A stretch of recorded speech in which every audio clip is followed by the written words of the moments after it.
ह्याचं बाहेर एका बाईबरोबर लफड आहे म्हणून ह्याला ना त्याच्या बायकोला सोडायचं, पण ती काही कागदावर अंगठा देत नाहीये म्हणून हा रोज दारू पिऊन येतो आणि तिची मारझोड करतो। अगं मग तू काऊन नाही अडवत?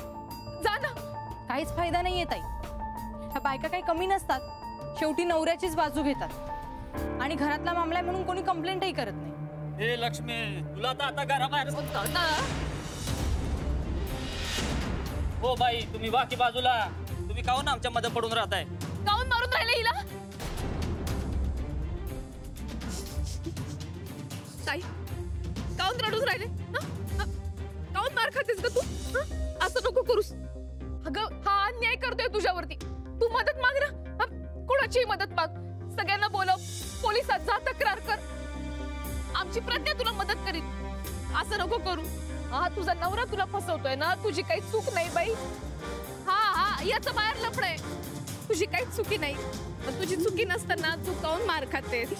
याने तुझा विश्वासघात केलाय ना। काय करणार मी काय करू म्हणजे?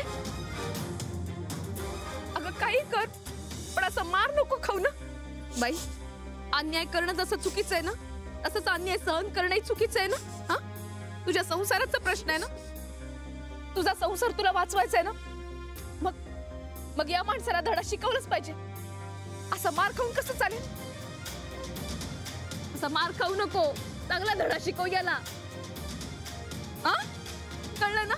चल चल आता घरात चल लक्ष्मी, बेवड्याच्या समोर उभी नको राहू। चला, झालं तमाशा संपला, चला घरात आपापल्या। चला सगळे तुझं आपापल्या घरी जा। चला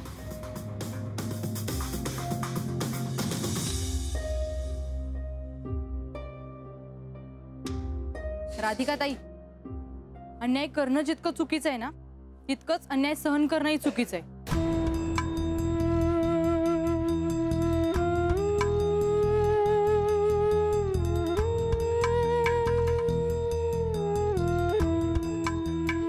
ती बाई अनपढ आहे, पण तुम्ही तर शिकल्या सवरलेले आहात ना, मग जी गोष्ट तुम्ही त्यांना सांगू शकता ती तुम्हाला का नाही कळते?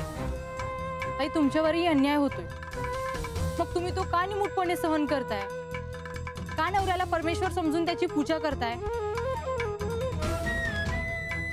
विचार करा।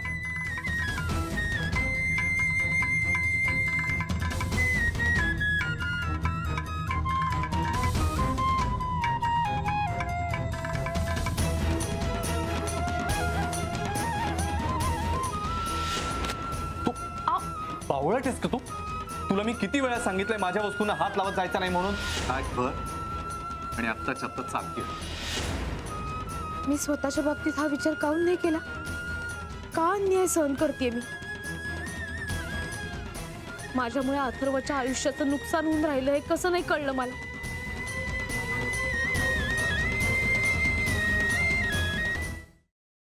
सफरचंदाचे काप नीट परतल्यानंतर त्यामध्ये दालचिनी पूड आणि मध घालून पुन्हा नीट परतून घ्यावं। बटर लावलेल्या ब्रेडवर सफरचंदाचे तुकडे, बदामाचे तुकडे, टुटी फ्रुटी, डार्क चॉकलेट आणि मीठ घालून दुसरा ब्रेडचा तुकडा त्यावर ठेवून वरच्या बाजूला बटर लावून घ्यावं। एका बाउलमध्ये स्ट्रॉबेरी सिरप आणि क्रीम घालून सॉस तयार करून घ्यावा। तयार सँडविच पॅन मध्ये बटरवर ग्रिल करून घ्यावं आणि स्ट्रॉबेरी सॉस बरोबर सर्व्ह करावं।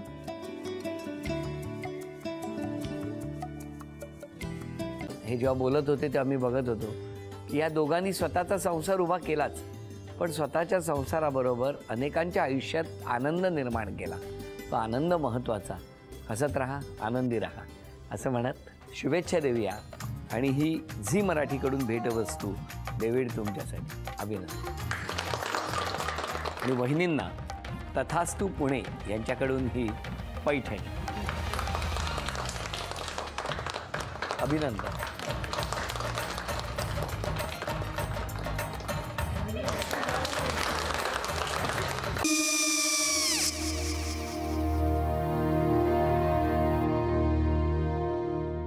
काय गो?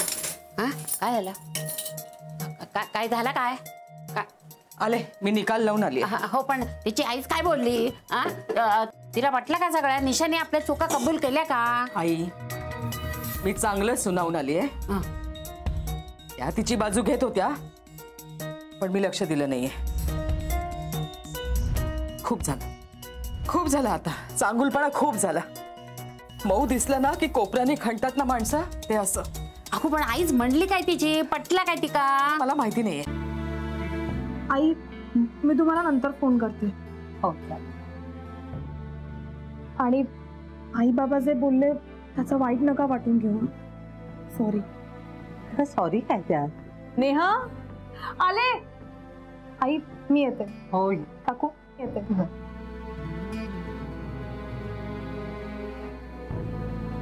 सावकाश जाग. हो हो.